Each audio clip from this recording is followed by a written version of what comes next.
Have you ever noticed that you quickly forget a new piece of information you have just researched? You are not alone. In today's digital age, where information is readily available at our fingertips, a phenomenon known as digital amnesia has emerged. This is an effect that says that we tend to forget information that we have easy access to more easily. In this video, we will explore the Google effect and why it causes us to easily forget newly learned information. The Google effect refers to the cognitive bias that results from our heavy reliance on the internet and search engines such as Google. This phenomenon was first described in a study conducted by researchers at Columbia University and the University of Wisconsin-Madison. The study found that it is easier for people to forget information that they have easy access to and can easily access again later. Richard Feynman once described the computer as a mindless librarian. However, with the development of the internet and search engines, this librarian now has more skills than ever before. Moreover, Google's complex algorithms have made this librarian surprisingly efficient. As a result, today we use the word Google instead of search engine. Suppose you are reading a book and you come across a word you don't know. You decide to Google the word to see its definition.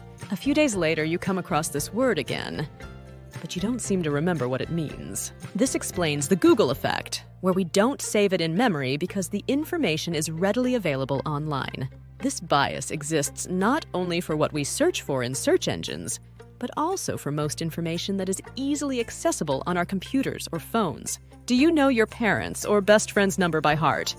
The answer is probably no, and this is caused by the Google effect. How does the Google effect affect our memory? The ease of access to information online has changed the way our memory works. Instead of trying to remember specific details, we have become accustomed to relying on external sources to provide us with the information we need. As a result, our brains have become more adept at remembering where to find information rather than the information itself. This dependence on external resources has both positive and negative effects on our memory. On the one hand, it frees up cognitive resources for other tasks and allows us to access large amounts of information. On the other hand, it has led to a decrease in our ability to store and accurately recall information. Digital amnesia has become a concern for many researchers and educators. With the constant availability of information online, there's a risk that we become complacent and rely too much on learning. Our brain encounters a lot of new information every day. All this information is difficult for us to memorize, and so we need to prioritize which information we choose to remember. The Google effect shows that the digital world is changing the way we think. We are less likely to digest or deeply encode information because we know we can always Google it. Meanwhile, the Google effect is only new in its digital form.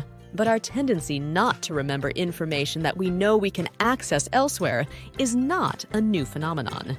The Google effect is a form of interactive memory where we develop a group memory in a team or work environment. Information is divided into individual memories of different people, and team members only need to remember their own chunk of information.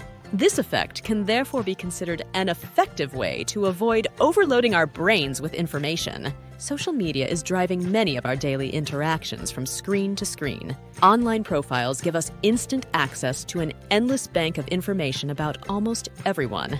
This means that even if we talk to someone in person, we may neglect to keep as much information about them as possible because we know we can easily find that information later.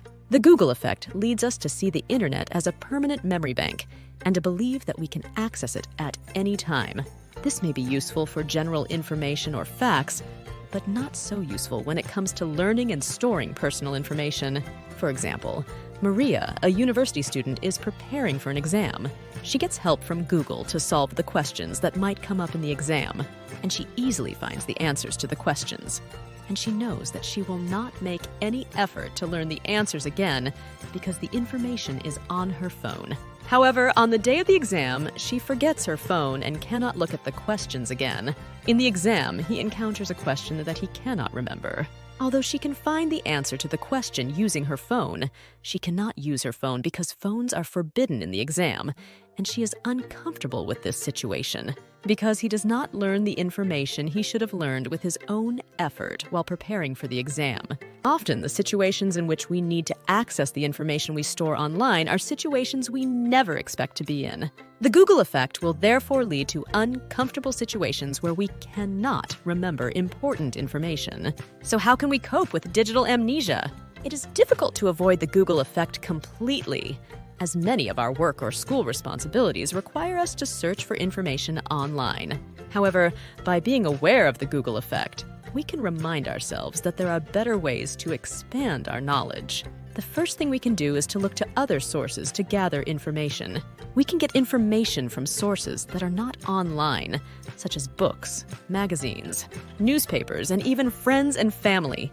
Taking notes instead of just reading the information will also help us remember it. Secondly, if we know we are looking at information on the internet and we don't remember it, instead of going straight back to the internet, we should stop and take a minute to activate our memory.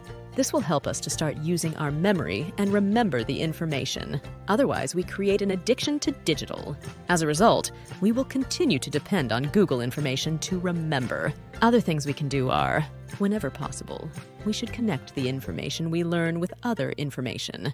For example, if we need to memorize a number, we can relate it to something we know from our own life or from our environment. For example, let the number you need to memorize be 2004, and your brother's birthday is 2003. You can think of this number as one more than your brother's birth year. This way, it will be easier for you to remember this number.